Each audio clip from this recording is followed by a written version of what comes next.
$100 is a lot of money, but in this video, we're going over some very rare and valuable $100 bills, and I'm going to show you exactly why this $100 bill sold for $4,800. Let's just hop right into this video, starting off with this $100 bill that we're all used to seeing, this brand new banknote. Now, right off the bat, you're going to see that this is what we call a cutting error. Now, if there's ever a time that you can triple your money, you're going to take that. So if you come across a banknote like this, it might make sense to get it graded by a company like PMG because someone got this $100 bill and turned it into $312. Now this next bill sold for $1,020. That's a lot of money for a $100 bill, especially in this condition. I mean, just look at the overall appearance of it. You can tell that it was heavily circulated, going through pocket change for quite some time before someone picked it up. And it's important to understand that this $100 bill is from the series of 1928. Now what that means is that this is actually the first year of issue for small size paper money. Before that, we had horse blanket notes or very large size paper money bills. Now, something very interesting about this $100 bill that I just noticed was not only did the auction company Heritage Auctions miss this, but also PMG missed it. So this is actually an error note. And error notes will be increased in value, but unfortunately Heritage and PMG missed it. So the auction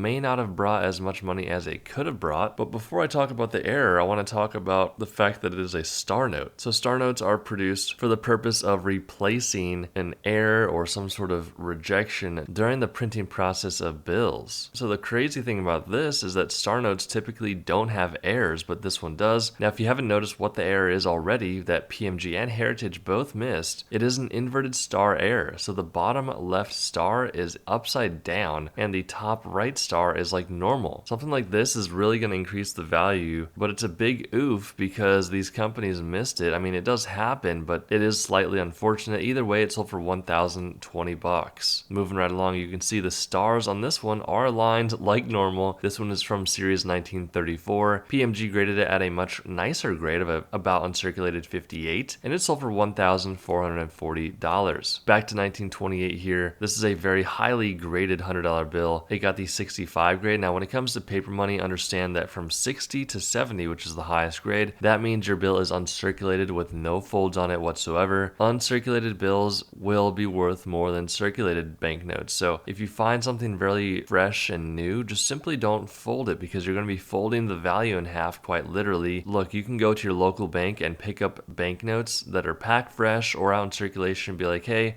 try to befriend one of these bank tellers. Be nice to them, see what they can find for you. And the cool thing about hunting for banknotes is that you can look through them, and then when you're done, you can bring them back to the bank and deposit it back into your bank account. Now, understand that you're not going to hit the mother load more than likely, but it is possible, and it's what people are doing every single day. This one sold for $2,280. Now, this one that sold for $3,600 is one of the main reasons that it makes sense to go hunting for paper money. Now, one area I want to show you is the back of the bill. Now, you're going to have a small number on the back of the bill. That is called the plate position for this specific banknote on a printing plate. Sometimes if the sizing of the plate position on the front versus the back is different, it could mean that you have a mule note, but that's more for a different video. I do want to show you the front plate position here. It's going to have a letter followed by a number, and if you look at the top left plate position, you're also going to see a small FW before that plate position. Long story short, there's only two printing facilities in the whole US. You've got Fort Worth, Texas, where this banknote was printed, as you can see by the FW, and then you have Washington, D.C., which if you have a Washington, D.C. printed banknote, you're simply not going to have FW on the plate position. So that is actually how you tell where your banknotes were printed. Fun fact, right? Well, this one sold for $3,600 mainly because of this serial number and the high grade. So if you're hunting for banknotes, you want to be looking for fancy serial numbers because that will increase the value. The more fancy, the harder it is to find, the more valuable it's going to be in auction. This one sold for $3,600. $4,800 for this one. It's a 1928 star note and it is a serial number 5. These very low serial numbers are incredibly hard to come by. They are mostly already in collections tucked away, but this one is looking pretty nice at a PCGS Choice Very Fine 35. It does look like it's in a higher grade, but more than likely there are 5 folds somewhere on this bill that are hidden. This one sold for $4,800. We do hope you enjoyed this video. Make sure to hit that subscribe button and we'll see you in the next one.